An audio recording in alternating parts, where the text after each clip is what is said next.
Most of your life, you were told something was wrong with you. You're too much, too intense, too emotional. Maybe you cry easily, not just when you're sad, but when you're angry, or when a song hits too hard, or when a sunset feels almost unbearable in its beauty. And somewhere along the way, you started shrinking yourself. You tried to be less reactive, less sensitive, less you. But what if that intensity was never a flaw? What if it was an evolutionary advantage? There's a strong chance you belong to the 20% of humans born with a trait called sensory processing sensitivity. And to understand why that matters, we need to go back thousands of years.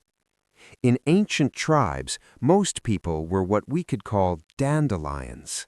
Resilient, tough, able to sleep anywhere, eat anything, move fast. They were the warriors. But a tribe made only of warriors would not survive, because someone needed to notice the storm forming before the clouds turned dark. Someone needed to smell that the berries were slightly off. Someone needed to sense tension in another tribe before conflict erupted. The tribe needed the orchid.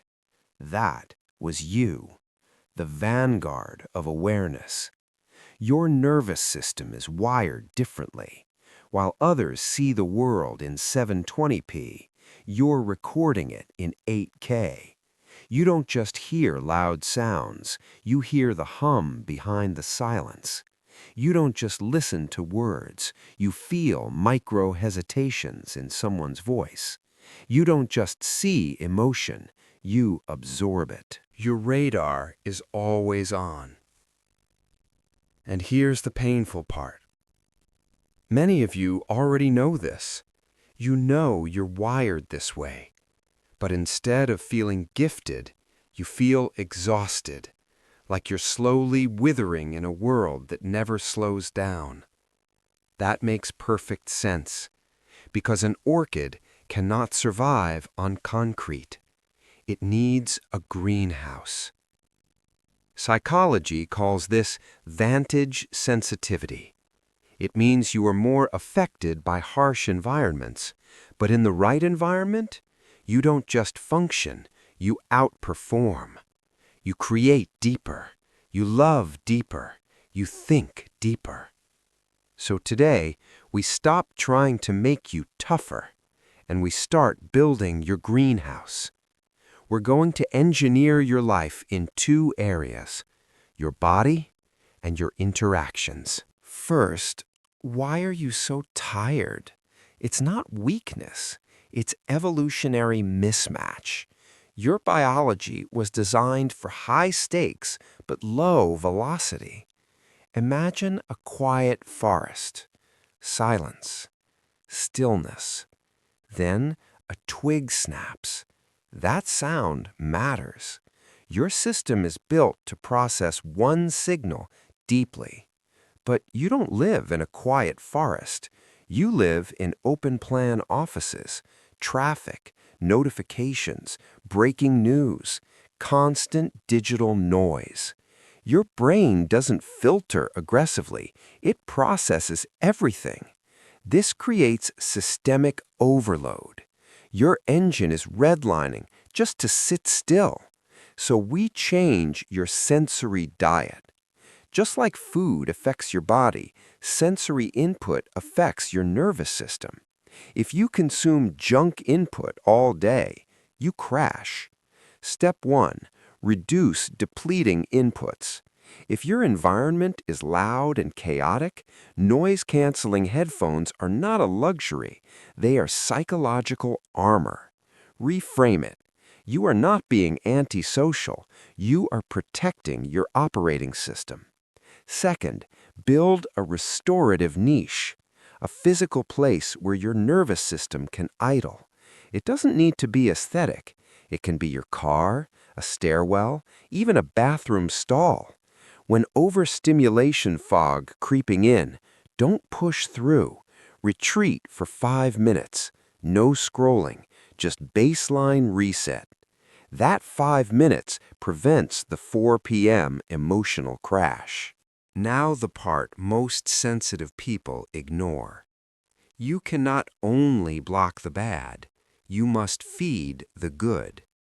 Beauty is not indulgence for you. It is functional medicine, visual nutrition, natural light, trees, fractals, movement in leaves. Your brain recognizes nature as safety.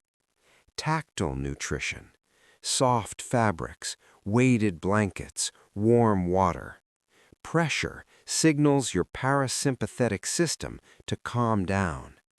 Auditory nutrition, rain, brown noise, slow ambient soundscapes. These inputs refill what noise drains. Schedule them, not optionally, strategically. And if your phone leaves you feeling constantly uneasy, that's digital assault. Your brain reads red notification badges like micro-threats. Try the gray protocol. Switch your screen to grayscale. It removes the dopamine bait. Your phone becomes a tool again, not a slot machine in your pocket. Now we move to the deeper struggle, the emotional sponge effect. Your mirror neurons are hyperactive. When someone walks into a room anxious, you don't just notice, you feel it in your chest. That's empathy. But here's the problem. Empathy without boundaries becomes self-destruction. Neuroscience shows empathy and compassion are different systems. Empathy is feeling someone's pain. Compassion is caring without drowning. When someone is drowning, empathy jumps in and sinks with them. Compassion throws a rope. When you feel yourself absorbing someone else's distress, say internally, "I see your pain, but it is not mine." That sentence creates a boundary. Then ask, "How can I support you?"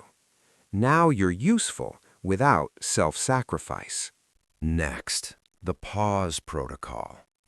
For you, saying no feels physically painful. You can feel their disappointment. So you overcommit, then burn out. From today forward, your default answer becomes, "Let me check my capacity and get back to you." That sentence is a shield. It gives your rational brain time to catch up.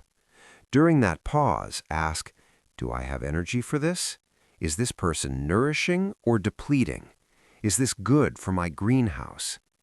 You are allowed to design your ecosystem. The modern world was not built for orchids. It's loud, fast, aggressive, but that does not mean you are defective. It means you cannot live on autopilot. You must become the architect. Remove depletion ruthlessly. Add nourishment intentionally. Guard your boundaries strategically. This is not about hiding from the world. It's about resourcing yourself so you can actually engage with it. Because when you build your greenhouse, you don't just survive, you bloom.